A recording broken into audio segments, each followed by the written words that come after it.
Assalamu alaikum, dear viewers. Now, today we will discuss topic on the ethical leadership. Recently, mostly implementation ethical behaviors in the organization, and what is ethics, and what about the ethics, and what is how many implementation in the organization. ठीक है, तो आज हम लोगों ने इसमें ethical leadership के बारे में देख रहे हैं कि जो ऑर्गेनाइजेशन में एथिकल लीडरशिप किस तरह से इम्प्लीमेंटेशन करती हैं, किस तरह से काम करती है। ठीक है, फर्स्ट ऑफ ऑल हम इसका कॉन्टैक्ट देखेंगे। कॉन्टैक्ट में हमने इसके सबसे पहले इंट्रोडक्शन बताया हुआ है कि इसका इंट्रोडक्शन क्या है। ठीक है, secondly qualities of ethical leaders बताई हुई हैं।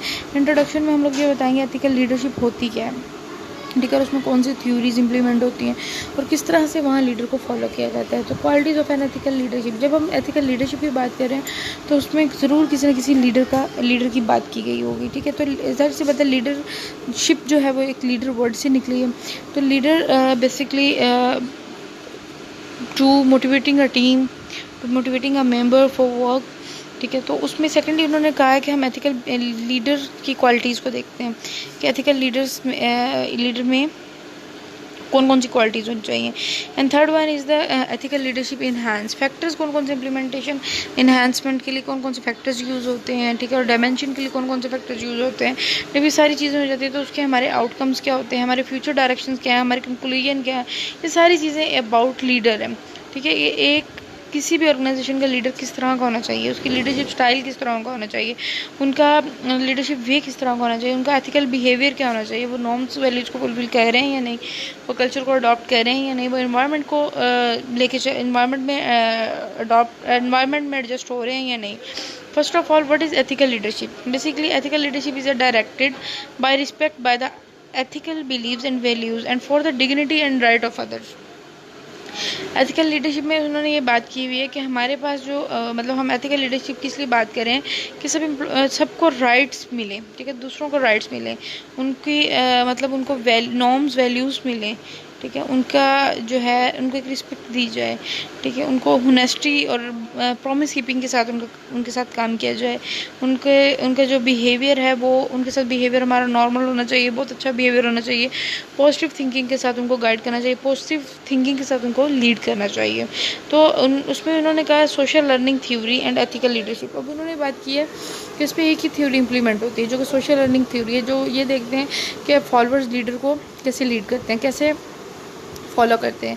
तो सबसे पहले वो लीडर के करेक्टरिस्टिक्स को देखते हैं, एथिकल करेक्टरिस्टिक्स को देखते हैं, और ये देखते हैं कि लीडर कहाँ पे सिचुएशन इन्फ्लुएंसेस कर रहा है। ठीक है, मतलब लीडर की मोटिवेशन लेवल को देखते हैं, लीडर का इंटरेस्ट देखते हैं, सेल्फ इंटरेस्ट देखते हैं, बहुत सारी चीज़ें देखते हैं उसमें उनको ये आइडेंटिफाई हो जाता है कि लीडर का जो सेल्फ इंटरेस्ट है अगर पॉजिटिव वे में है तो फॉलोअर्स भी उसको पॉजिटिव वे में लेंगे। तो सबसे पहले वो लीडर की करेक्टरिस्टिक्स को, फीचर्स को और लीडर की सेल्फ इंटरेस्ट को देखते हैं, उसको एनालिसिस करते हैं, उसको आइडेंटिफाई करते हैं। ठीक है, उसके करेक्टरिस्टिक्स जो हैं और जो लीडर अपने सिचुएशन इन्फ्लुएंसेस करता है उसको वो उस पर मतलब के फोकस करते हैं। ठीक है, now what is qualities of an ethical leader. Basically हम लोग अभी तक ये बात कर रहे थे कोई भी ऑर्गेनाइजेशन उसमें कोई ना कोई एक लीडर होता है। ठीक है, जो मतलब जिसका पर्पज़ एक होता है कि उसने एक गोल अचीव करना है, वो बेशक टीम से करवाए, बेशक वो खुद करे, लेकिन मोस्टली लीडर्स जो है वो एक टीम बनाते हैं, उससे उन्हीं से करवाते हैं, उनको लीड करते हैं। ठीक है, तो बेसिकली हमने स्टार्ट में ये देखा कि उसमें एथिकल लीडरशिप, एक लीडर तो होता है लेकिन उसमें एथिकल लीडरशिप्स है कि वो नॉर्म्स वैल्यूज़ को फुलफिल कर रहा है, कि वो अपने रिस्पॉन्सिबिलिटीज़ को फुलफिल कर रहा है। ठीक है, और फिर उसने बताया कि सोशल थ्योरीज पे इम्प्लीमेंट हो रही है कि फॉलोअर्स किस तरह से अपने लीडर को फॉलो करते हैं। तो इसमें क्वालिटीज़ में सबसे पहले उन्होंने बात की हुई है qualities of an ethical leader. ठीक है, इसमें सबसे पहले बात ये थी कि ट्रांसफॉर्मेशनल लीडरशिप ये है कि इसमें जो है ये फॉलोअर्स जो हैं ये अपने लीडर से इंस्पायर होते हैं। ठीक है, इनका अपना सेल्फ इंटरेस्ट डेवलप होता है इकट्ठे काम करने का, क्योंकि बेसिकली इनका पर्पस एक होता है ना, कलेक्टिव पर्पस, कोलैबोरेशन के साथ ये काम करते हैं। इनकी डिसीजन मेकिंग पावर बहुत पॉजिटिवली इफेक्ट कर रही होती है इनके आउटकम्स पे। तो ट्रांसफॉर्मेशनल लीडरशिप में ये होता है कि एक टीम होती है, लीडर होता है, तो वो सारे कोलैबोरेशन से काम कर रहे होते हैं, उनका पर्पस एक होता है, उनका एम एक होता है, उन्होंने गोल एक अचीव करना होता है। ठीक है, उसमें नेक्स्ट उन्होंने बात की हुई है कि सेकंड लीडरशिप ये है कि ऑथेंटिक लीडरशिप। अब authentic leadership basically is a philosophy of leadership, इसमें हम लोग अपना लीडर जो है वो अपने बिल्डिंग इन्फेसाइज करते हैं, रिलेशनशिप अपने होनेस्टली वर्क करते हैं, ठीक है, अपने फॉलोअर्स के साथ लॉयल रहते हैं, अपने रिलेशनशिप को स्ट्रॉन्ग बनाते हैं, अपने फॉलोअर्स को वैल्यूज़ देते हैं, अपने फॉलोअर्स पे अपना रिलेशनशिप बिल्ड करते हैं, उनको एथिकल फाउंडेशन करते हैं। बेसिकली ऑथेंटिक लीडरशिप में ये है कि ये अपने फॉलोअर्स के साथ होनेस्ट होते हैं, ठीक है, लॉयलिटी से काम करते हैं, ठीक है। इसमें उन्होंने जो ग्राफ बताया हुआ है, इसमें उन्होंने सबसे पहले पर्पस की बात की हुई है कि इनका पर्पस स्पेसिफिक पर्पस होता है, इनका एक एम होता है जो इन्होंने गोल अचीव करना है। वैल्यूज़ मोरल्स का ये बहुत ख्याल करते हैं, एथिकल वे में ये वैल्यूज़ और मोरल्स पे लेके चलते हैं। इनका रिलेशनशिप स्ट्रॉन्ग होता है और पॉजिटिव थिंकिंग पर डिपेंडेंट होता है। नेक्स्ट इन्होंने सेल्फ डिसिप्लिन क्रिएट किया होता है। नेक्स्ट इज़ द हार्ट, ठीक है।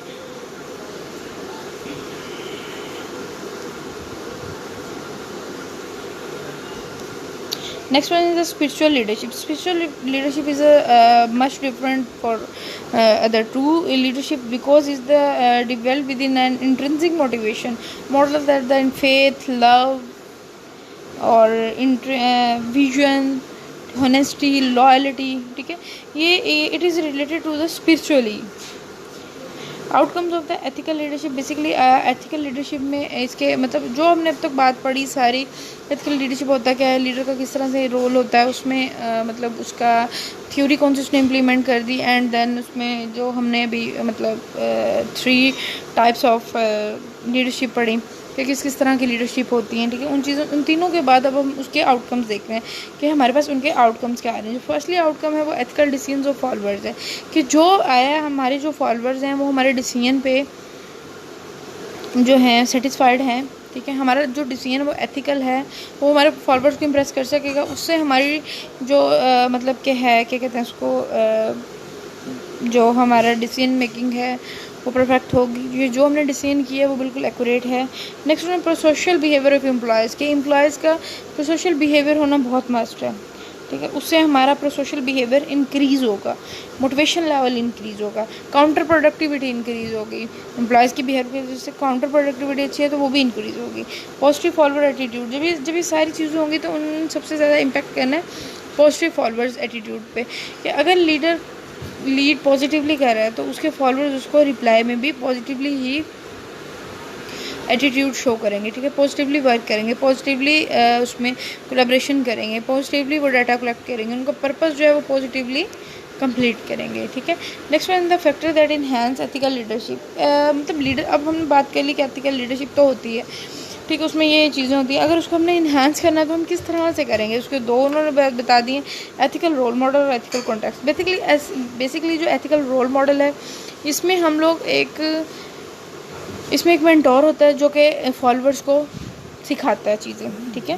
वो एक रोल मॉडल के तौर पे काम कर रहा है, तो वो टॉप मैनेजमेंट में से कोई बंदा हो सकता है, ज़रूरी नहीं है कि वो कोई एक हो लो में से हो, मिडिल में से, लेकिन टॉप मैनेजमेंट में से हो सकता है। वो लीडर बन के भी उनको मेंटोर कर सकता है, उनको कैरियर मेंटोर कर सकता है, उनको गाइड कर सकता है, उनको एक्सप्लेन कर सकता है। एथिकल कॉन्टेक्स्ट में वो ये है कि इसमें हमारे पास इन्वायरमेंट और कल्चर के बारे में बात की गई है कि हमारी ऑर्गेनाइजेशन का कल्चर और इन्वायरमेंट जो है वो एथिक्स से रिलेटेड है, उसका एटीट्यूड, बिहेवियर, उसके मैनर्स गुड हैं, वो नॉर्म्स वैल्यूज़ का ख्याल कर रहे हैं या नहीं, वो कल्चर अडेप्शन है, वो इन्वायरमेंट में एडजस्ट हो रहा है, ठीक है। जो हमारी ऑर्गेनाइजेशन का इन्वायरमेंट है उसमें सेटिस्फाई है, उसमें वो फ्लेक्सिबल कंफर्ट फील कर रहा है, ठीक है। उसको कल्चर को अडेप्ट करने में उसको कोई इशू तो नहीं आ रहा। तो ये सारी चीज़ें एथिक्स से रिलेट करके एटीट्यूड्स और बिहेवियर को शो करती हैं। अगर वो सारी चीज़ों पर फुलफिल हो रहा है तो ज़ाहिर सी बात है वो एथिकल लीडरशिप को फॉलो कर रहा है, ठीक है। वो एम्प्लॉयज़ के साथ ऑनेस्टली काम कर रहा है तो वो एथिकल लीडरशिप को फॉलो कर रहा है। उसके एटीट्यूड और बिहेवियर से ही शो हो जाएगा कि वो एथिकल लीडरशिप को फॉलो कर रहा है या नहीं, ठीक है। Next one is the individual characteristics is also is the factor enhancing है। तो एग्रीएबलनेस सबसे पहले, तो इसमें एग्रीएबलनेस में ये बताया कि जो भी हम लोग काम करते हैं टीम वर्क में, टीम लीडर होता है तो उसमें टीम मेंबर्स होते हैं, तो हम लोग वर्क जो करते हैं वो हार्मोनी कोऑपरेशन के साथ भी एक विलिंगनेस के साथ करते हैं। उसमें हमारा सेल्फ इंटरेस्ट होना बहुत ज़रूरी है, ठीक है। उसमें लोगों का, दूसरों का भी इंटरेस्ट होना बहुत ज़रूरी है कि जो हम डिसीजन कर रहे हैं उसमें सब एग्री हों, ठीक है। उसमें उसको पॉजिटिव रिस्पॉन्स आए। कंसिस्टेंसी में ये भी है कि हमारे अंदर ऐसी एबिलिटी होनी चाहिए कि जो हम काम कर रहे हैं, हमारी कॉर्पोरेशन हो या हमारी विलिंगनेस हो, उससे दूसरों का भी इंटरेस्ट डेवलप हो और हमारी अपनी सेल्फ मोटिवेशन लेवल भी इंक्रीज़ हो, ठीक है। उसमें उन्होंने इसके बाद उन्होंने लेवल ऑफ मैनेजमेंट की बात बात की कि एथिकल लीडरशिप में लेवल ऑफ मैनेजमेंट कौन सी हैं, ये भी बेसिकली मतलब कि इसको इन्हांस के लिए बात कर लेते हैं।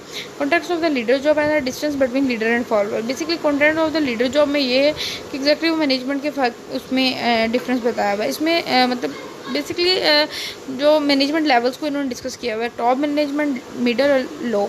जो टॉप है उसमें एग्जेक्टिव मतलब मेंबर्स होते हैं, जो मिडिल है उसमें मैनेजरियल वर्कर्स होते हैं, और जो लो है उसमें जैसे एम्प्लॉयज़, लेबर वगैरह आ जाते हैं। ठीक है, तो इसमें इनके रोल्स और चैलेंजेस बिल्कुल डिफरेंट होते हैं, हर लेवल पे रोल्स और चैलेंजेस डिफरेंट होते जाएंगे। तो ये जो एथिकल लीडरशिप है ये डिपेंड करती है लेवल ऑफ मैनेजमेंट पे। ठीक है ना, इसमें जो मतलब लीडर्स जो आप कह लें कि हमारा टीम है तो हमारे टॉप मैनेजमेंट में लीडर हो सकता है, नो डाउट, लेकिन ये चीज़ें हर इसके रोल्स और चैलेंजेस डिफरेंट होते हैं, हर इश्यूज डिफरेंट होंगे, हर के मतलब अपने चैलेंजेस हैं वो डिफरेंट होंगे। ठीक है, तो ये मैनेजमेंट पर डिपेंड करती है। Next one is the distance between leaders and the follower. अब उन्होंने ये बात की कि हमने ये सारी बातें तो कर ली, तो जब लीडर और फॉलोअर्स का कहाँ पे डिस्टेंस क्रिएट होता है? सबसे पहले फिजिकल डिस्टेंस उनका है, फिर उनका सोशल डिस्टेंस है, फिर उनका टास्क इंट्रैक्शन फ्रिक्वेंटली डिस्टेंस है। बेसिकली इंपॉर्टेंट इम्पैक्ट जो है ना टास्क इंट्रैक्शन पे आ रहा है, क्योंकि हाउ लीडर्स आर परसीव्ड, ठीक है, well outcomes with which they are associated. Basically ये इस वजह से हो रहा है क्योंकि ये देखें कि लीडर्स बहुत सारे ऐसे मैसेज कन्वे कर देते हैं जो फॉलोअर्स को समझने में इशू हो जाता है। लीडर को चाहिए कि वो जो भी मैसेज कन्वे करे वो बिल्कुल क्लियर हो, बिल्कुल ओके हो, ठीक है, उसमें उसकी बिल्कुल क्लैरिटी हो और कंसाइजनेस हो, छोटा करके क्लियर करके बताए ताकि फॉलोअर्स उसका आउटकम बहुत बेस्ट दे सके, रिजल्ट बहुत पॉजिटिव दे सके। ठीक है, तो इसमें यहाँ पे लीडर और फॉलोअर का गैप आ जाता है कि इंटरेक्शन गैप आ जाता है कि वो किस वे में बात कर रहा है, फॉलोअर किसी और वे में समझ जाता है। ठीक है, तो इसमें मतलब लीडर को चाहिए कि वो अपना मैसेज इस तरह से कन्वे करे कि फॉलोअर इजीली मतलब कि उसको आइडेंटिफाई कर ले। ठीक है, next one is the future direction. अब हमने सारी बातें कर ली, उसको इन्हांस भी कर लिया, क्वालिटीज़ भी देख ली, उसकी मतलब के जो क्वालिटीज़ होनी चाहिए वो भी मतलब उसको हमने डिस्कस कर लिया ना फर्दर उसके फ्यूचर डायरेक्शंस की बात की हुई है कि हमारी जो प्रैक्टिस ऑफ एथिक है वो प्रोएक्टिव होनी चाहिए, हमारे फॉलोअर्स प्रोएक्टिव होने चाहिए। ठीक है, उनको रिक्वायरमेंट और ट्रेनिंग की बहुत मतलब उसमें इंक्लूजन होना चाहिए। ठीक है ना, उसके बाद ethical leadership versus level of management is a much different thing. Basically ethical leadership is related to a leadership lead to any work, but level of management is the different levels of the management to perform work within the organization. ठीक है, तो next है rating leader and next is the global ethical leadership. Next is the conclusion. After all हमने जब ये सारी चीज़ें देख ली, सारी बातें हो गई, क्वालिटीज़ वगैरह डिस्कस हो गई, तो हम कंक्लूजन की तरफ जा रहे हैं। अब जब हमने कंक्लूजन की तरफ गए हैं तो हमने जब रिसर्च की तो हमने इनमें कोई सिमिलरिटी देखी लीडरशिप और लीडरशिप एथिकल लीडरशिप में, लेकिन इसमें माइनर सा difference, not a major, only minor सा डिफरेंस है कि इसमें जो एथिकल लीडरशिप है वो with the norms, values, culture adaption, environment को लेके ओवरऑल इसमें देख रहे हैं, लेकिन जो सिंपल लीडरशिप है उसमें जस्ट वो लीड टू द वर्क। ठीक है, not including norms, values, morals, principles, standards, not only ethical leadership is the best because including the norms, values, ठीक है, उसके मतलब मोरल्स को वो देखते हैं। ठीक है, उसके बाद उन्होंने ये कहा है कि जब हमने इसको और एक्सप्लोर किया रिसर्च को, ठीक है, हमने ये तो देख लिया कि एथिकल लीडरशिप बहुत अच्छी है, लेकिन जब हमने ये देखा कि एथिकल लीडरशिप किस वे में अच्छी है, तो हमने जब इसको और एक्सप्लोर किया तो हमने इसका रिलेशनशिप देखा कि इसके रिलेशनशिप के क्या आउटकम्स आते हैं। तो हमारे पास जो सबसे पॉजिटिव और अच्छे आउटकम्स आए वो आए हमारे पास एथिकल लीडरशिप की, क्योंकि एथिकल लीडरशिप में वो सारी मतलब वो सारे नॉर्म्स, वैल्यूज़ और मोरल्स को फुलफ़िल करके मतलब वो एक लीडरशिप है, वो उसको लीड कर रहे हैं, बहुत अच्छे से अपनी जेडीज़ परफॉर्म कर रहे हैं, बहुत स्ट्रांगली चल रहे हैं, उनकी ऑर्गेनाइजेशन बहुत सक्सेसफुल चल रही है। ठीक है, तो ये सारी चीज़ें उसमें आ जाती हैं। तो now second is the organisation must want to now how train and develop the leaders to ethical. जब ये सारी बातें आ जाती हैं तो अब ये कहता है कि वो एक लीडर कैसे एथिकल लीडर बनता है। तो ये कहता है कि टॉप मैनेजमेंट जो होती है वो अपने उसको लीडर को ट्रेन करती है, उसको डिवेल्प करती है, उसमें मोटिवेशन लेके आती है, उसको सेल्फ इंटरेस्ट डिवेल्प करती है। नाउ देन जब वो एथिकल लीडर बन जाता है तो उसमें उसको ऑर्गेनाइजेशन में उसको ये कहा जाता है कि वो अपने फॉलोअर्स के साथ लॉयल रहे, ठीक है, वो एक रोल मॉडल बने, अपने फॉलोअर्स को लेके चले, उसका मेंटोर बने, ठीक है, उसको उनको गाइड करे, उनको पॉजिटिव वे पॉजिटिव पाथ दिखाए, ठीक है, उनको ये बताए कि right doing, always right doing, ठीक है, डिसीजन मेकिंग पावर उनकी अच्छी होनी चाहिए, उनका जो स्ट्रॉन्ग रिलेशनशिप होना चाहिए अपने लीडर के साथ, कोई इशू कोई मसला मसाइल कहीं पे भी हो तो ईज़िली अपने टीम मतलब अपने लीडर को बता सकें, उसको रिजॉल्व करवा सकें, ठीक है, उनका एनवायरनमेंट बहुत पेस होना चाहिए। तो कोई भी अच्छे लीडर की क्वालिटीज़ यही है कि वो अपने फॉलोअर के साथ उसका बिहेवियर और एटीट्यूड बहुत अच्छा होना चाहिए। Next one is the references which is discuss in the different, मतलब जो हमने लास्ट में सोशल लर्निंग थ्योरी की है वो कहाँ से आई, एंड डिफरेंट टॉपिक इनका सबका बताया हुआ है, ठीक है। एंड नाउ मैं अब इसमें ओवर रिव्यू देना चाहूँगी आपको। तो इसमें ओवर रिव्यू ये मैं आपको गाइड करूँगी। हमने इसमें एथिकल लीडरशिप ली है, ठीक है। अब हमने सबसे पहले मैं आपको इसमें एट द एंड एक एग्जांपल कोड कर देती हूँ। कोई भी ऑर्गेनाइजेशन है, उसका एक डिपार्टमेंट है, ठीक है, पीछे उसका प्रोडक्शन डिपार्टमेंट है, लेट्स सपोज प्रोडक्शन या सेल डिपार्टमेंट है। तो वो एक उसको लीडर एक पर्सन को, रिस्पॉन्सिबल पर्सन को लीडर बना देते हैं। उसको कहते हैं कि जी आप अपनी टीम बना लें, 5 बंदों की जितने की बनानी है, ठीक है, वो बना लेता है। उनको एक गोल दे दिया जाता है, जी आपने 10 दिन में ना 1000 बॉल पॉइंट सेल करना, सेल्स में चले जाते हैं, ठीक है। वो टीम को प्लान करेगा, बिठाएगा, उसका प्लान करेगा, जी अब हमारे पास ये टारगेट आया है या हमने ये गोल अचीव करना है, हम किस तरह से करेंगे, ठीक है। वो मतलब प्लान करेंगे, जी सर इस एरिया में नीड है, इस एरिया में नीड है, इस एरिया में नीड है, इस एरिया में नीड है। प्लान हो गया, फिर उसको ऑर्गेनाइज करेंगे, किस एरिया में कौन जाएगा, किस तरह से जाएगा, कैसे जाएगा, वो हो गया, ठीक है। उसके बाद वो उनको लीड करेगा कि आपने वहाँ जाके इसकी क्या इंस्ट्रक्शंस देनी है, किस तरह से आपने अपने प्रोडक्ट को वहाँ जाके एक्सप्लेन करना है। दिस इज़ द लीड, ठीक है। वो लीड कर रहा है उनको कि आपने, वो उनको एक पॉजिटिव थिंकिंग की तरफ लेके जा रहा है, जी आपकी प्रोडक्ट बहुत अच्छी है, जो आप सेल करने जा रहे हो ये कंपेटिटिव के मुकाबले में 10 गुना बेहतर है, तो आपने उनको किस तरह से लीड करना है वो आप बताओगे, ठीक है। तो नेक्स्ट उसमें उन्होंने ये बात की कि मतलब कि उसको किस तरह से बताएंगे, और फिर आप जब वो आप सेल कर देंगे, is the last one is the outcomes, ठीक है। अब वो सेल हो गई, हमारा गोल अचीव हो गया, सब कुछ हमने 3 दिनों में कर लिए, तो दिस इज़ द पर्पस। अब टीम लीडर तो एक था, लेकिन उसके अंडर जो टीम काम कर रही थी, ठीक है, उनका पर्पस भी तो वही था जो टीम लीडर का था। तो इसको कहते हैं कोलैबोरेशन, मतलब ये ट्रांसफॉर्मेशनल लीडरशिप के साथ उन्होंने काम किया सारा। तो यही लीडर है, लीडर में यही क्वालिटीज़ होनी चाहिए कि वो अपने टीम मेंबर्स के साथ लॉयल हो, ऑनेस्टली काम कर रहा हो, उसमें मतलब वो मतलब उनको बिल्कुल रिलैक्सेबल फील करवाए, कंफर्ट फील करवाए, उनके लिए कोई इशू ना हो, अगर उनके कोई मसले मसाइल है तो उनको रिजॉल्व करे, ठीक है। एक एथिकल लीडरशिप में सबसे ज़्यादा यही कि उनके वैल्यूज़ और मोरल्स का उनका ख्याल किया जाए। Now thank you so much.